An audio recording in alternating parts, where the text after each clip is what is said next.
중동에서 벌어지고 있는 이란과 이스라엘의 충돌은 단순한 군사 충돌을 넘어 장기적인 전략 경쟁의 성격을 띠고 있습니다. 많은 군사 전문가들은 이번 충돌이 단기간에 끝나기보다는 장기적인 소모전으로 이어질 가능성이 높다고 분석하고 있습니다. 특히 해외 언론과 군사 분석기관들은 이란이 오랜 기간 준비해 온 전략이 바로 장기전을 견디는 구조라고 설명합니다. 이란이 장기전을 준비하기 시작한 것은 이미 수십 년 전부터입니다. 1980년부터 1988년까지 이어졌던 이란과 이라크 전쟁은 이란 군사 전략에 큰 영향을 주었습니다. 당시 이란은 군사 장비와 기술에서 서방 국가들의 지원을 받는 이라크에 비해 상당히 불리한 상황이었습니다. 그러나 이란은 인구 규모와 장기적인 동원 능력을 바탕으로 결국 전쟁을 버텨냈습니다. 이 경험은 이란 군사 전략의 핵심이 되었습니다. 그 이후 이란은 전통적인 대규모 군사력, 경쟁 대신 장기 소모전을 견딜 수 있는 군사 체계를 구축하기 시작했습니다. 특히 미사일과 무인기 개발에 집중적으로 투자했습니다.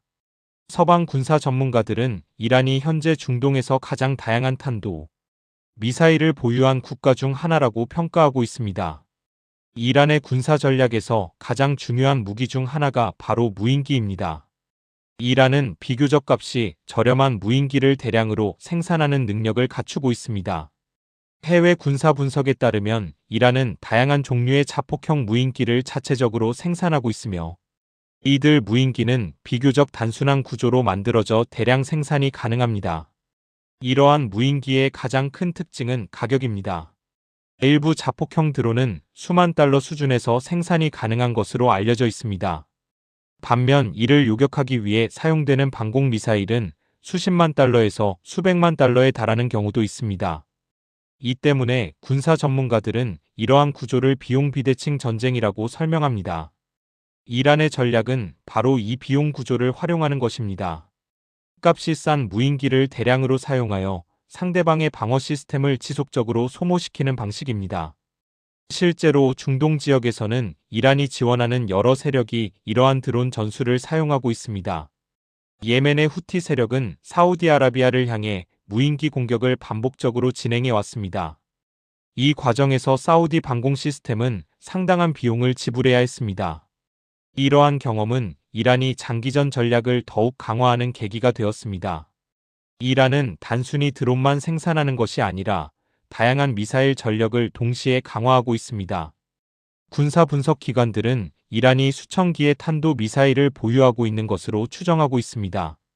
이러한 미사일은 중동 지역 대부분을 사정권에 두고 있으며 일부는 이스라엘까지 도달할 수 있는 사거리로 알려져 있습니다. 또한 이란은 군사시설을 광범위하게 분산시켜 놓았습니다. 많은 군사시설이 산악지역이나 지하시설에 건설되어 있으며 일부 핵심 시설은 요새 수준으로 보호되고 있다는 분석도 있습니다. 이러한 구조는 외부 공습으로 완전히 제거하기 어렵게 만드는 특징이 있습니다. 군사 전문가들은 이러한 구조가 과거 베트남 전쟁과 유사한 점이 있다고 지적합니다. 베트남 전쟁에서도 미국은 압도적인 군사력을 보유하고 있었지만 상대방이 장기 소모전 전략을 사용하면서 전쟁이 길어졌습니다. 이란 역시 정면 대결이 아니라 장기적인 비용 부담을 상대방에게 주는 전략을 준비해 왔다는 분석이 있습니다. 이란은 또 하나의 중요한 전략을 가지고 있습니다. 바로 대리 세력입니다. 이란은 중동 여러 지역에서 영향력을 가진 조직들과 관계를 유지하고 있습니다.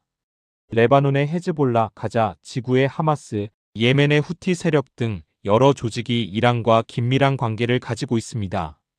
이러한 조직들은 이란이 직접 전쟁에 나서지 않더라도 지역 곳곳에서 군사적 압박을 가할 수 있는 수단이 됩니다. 군사 전문가들은 이러한 구조를 다층 전선 전략이라고 설명합니다. 한 지역에서 충돌이 발생하면 다른 지역에서도 긴장이 동시에 높아질 수 있다는 것입니다. 이러한 상황이 지속될 경우 전쟁은 단기간에 끝나기 어려운 구조가 됩니다. 여러 전선에서 동시에 긴장이 이어질 수 있기 때문입니다. 이란이 장기전을 준비하는 또 하나의 이유는 경제 제재 경험입니다. 이란은 오랜 기간 국제 제재를 받아왔습니다. 이 과정에서 경제 구조 자체가 제재 상황에서도 버틸 수 있도록 변화했습니다. 자급 구조를 강화하고 국내 생산 체계를 늘리는 방식으로 대응해 왔습니다.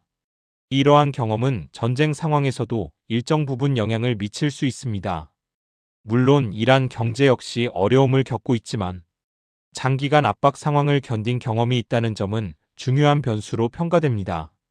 지금 중동에서 벌어지고 있는 충돌은 단순한 군사 충돌이 아니라 전략 경쟁의 성격을 가지고 있습니다. 이란은 단기간의 승리를 목표로 하기보다는 장기적으로 상대방의 비용 부담을 늘리는 전략을 준비해 왔습니다. 이러한 구조는 앞으로 전쟁의 양상을 결정하는 중요한 변수로 작용할 가능성이 있습니다. 이란이 장기전을 준비해 온 또 하나의 중요한 이유는 지리적 환경입니다. 이란은 중동에서 가장 넓은 국가 중 하나입니다. 국토 면적이 매우 넓고 산악 지형이 많기 때문에 군사작전을 수행하기가 쉽지 않습니다. 이란의 많은 군사시설은 이러한 지형을 활용해 건설되어 있습니다. 일부 시설은 산속 깊은 곳에 위치해 있으며 지하시설로 만들어져 있는 경우도 있습니다. 이러한 시설은 공습으로 완전히 파괴하기 어려운 특징을 가지고 있습니다. 또한 이란은 군사 장비를 한 곳에 집중시키지 않고 여러 지역에 분산 배치하는 전략을 사용하고 있습니다. 이는 전쟁 상황에서 한 번의 공격으로 군사력을 크게 잃는 것을 방지하기 위한 구조입니다. 군사 전문가들은 이러한 분산 전략이 장기전을 견디는데 중요한 역할을 한다고 설명합니다. 상대방이 모든 시설을 동시에 공격하기 어렵기 때문입니다. 이란은 또한 해상 전략에도 많은 투자를 해왔습니다. 페르시아만과 호르무즈 해협은 세계 에너지 공급에서 매우 중요한 지역입니다. 전 세계 원유 수송의 상당 부분이 이 해협을 통과합니다. 이란은 이 지역에서 소형 고속정과 해안 미사일 전력을 강화해 왔습니다. 이러한 전력은 대규모 해군과 직접 싸우기 위한 것이 아니라 해상 교통을 위협하는 전략적 수단으로 사용될 수 있습니다. 군사 분석가들은 이러한 전략을 해상 비대칭 전력이라고 설명합니다. 대형 군함 대신 빠르고 작은 함정과 미사일을 이용해 상대방의 작전을 어렵게 만드는 방식입니다. 이란의 또 다른 특징은 드론 생산 능력입니다. 최근 여러 해외 언론은 이란이 드론 생산 시설을 상당히 확대했다고 보도하고 있습니다. 일부 시설은 여러 지역에 분산되어 있으며 비교적 단순한 구조로 빠르게 생산이 가능한 것으로 알려져 있습니다. 이러한 구조는 장기전에서 중요한 역할을 할 수 있습니다. 드론은 상대적으로 비용이 낮기 때문에 장기간 사용이 가능하기 때문입니다. 또한 드론은 정찰과 공격을 동시에 수행할 수 있는 장점이 있습니다. 최근 전쟁에서는 드론이 전장의 중요한 요소로 등장하고 있습니다. 이란이 이러한 전략을 사용하는 또 다른 이유는 정치적 계산 때문이라는 분석도 있습니다. 장기전은 상대방의 정치적 부담을 높일 수 있기 때문입니다. 전쟁이 길어질수록 경제적 비용이 증가하고 국민 여론도 영향을 받을 수 있습니다. 특히 민주주의 국가에서는 여론의 변화가 정책 결정에 영향을 줄 수 있습니다. 과거 여러 전쟁에서도 이러한 사례가 나타났습니다. 전쟁이 길어질수록 전쟁 피로가 증가하고 정치적 부담이 커지는 현상이 나타났습니다. 이란은 이러한 요소를 고려해 장기적인 압박 전략을 준비해 왔다는 분석이 있습니다. 또한 중동 지역에는 이란과 관계를 가진 여러 세력이 존재합니다. 이러한 조직들이 동시에 움직일 경우 전쟁의 범위가 넓어질 가능성도 있습니다. 이 경우 특정 국가만의 문제가 아니라 지역 전체의 긴장으로 확대될 수 있습니다. 전쟁이 장기화될 경우 세계 경제에도 영향을 줄 가능성이 있습니다. 중동은 세계 에너지 공급의 중요한 지역이기 때문입니다. 만약 긴장이 지속된다면 원유 가격 상승과 공급 불안이 나타날 수 있습니다. 한국 역시 에너지 수입 의존도가 높은 국가입니다. 따라서 중동 지역의 불안정은 한국 경제에도 영향을 줄 수 있습니다. 이처럼 이란이 준비해온 장기전 전략은 단순한 군사 문제를 넘어 경제와 국제 정치까지 연결되는 문제입니다. 현재 중동에서 벌어지고 있는 상황은 아직 확정된 결과가 나오지 않았습니다. 그러나 많은 전문가들은 이번 충돌이 단기간에 끝나지 않을 가능성도 있다고 분석하고 있습니다. 이란은 수십 년 동안 장기 소모전을 견딜 수 있는 군사 구조를 준비해 왔습니다. 이러한 전략이 앞으로 중동 정세에 어떤 영향을 미칠지는 앞으로 상황을 계속 지켜볼 필요가 있습니다. 지금까지 살펴본 것처럼 이란이 장기전을 준비해 온 이유는 단순한 군사력 문제가 아닙니다. 이란은 오랜 기간 동안 장기적인 소모전을 견딜 수 있는 전략을 구축해왔습니다. 값이 저렴한 무인기와 미사일을 대량으로 생산하고 군사시설을 분산시키며 산악지형과 지하요새를 활용하는 방식입니다. 이러한 전략은 전통적인 대규모 군사력 경쟁과는 다른 방식입니다. 상대보다 강한 무기를 갖기보다 상대가 더 많은 비용을 지불하도록 만드는 구조입니다. 여기에 또 하나의 중요한 변수는 국제 정치입니다. 이란은 단독으로 움직이는 국가가 아닙니다. 국제관계 속에서 여러 국가들과 복잡한 이해관계를 형성하고 있습니다. 특히 중국, 러시아, 북한과의 관계가 주목을 받고 있습니다. 먼저 중국은 이란과 경제적 협력 관계를 오랫동안 유지해온 국가입니다. 중국은 중동 에너지에 크게 의존하는 국가이며 이란과의 에너지 거래 역시 중요한 요소입니다.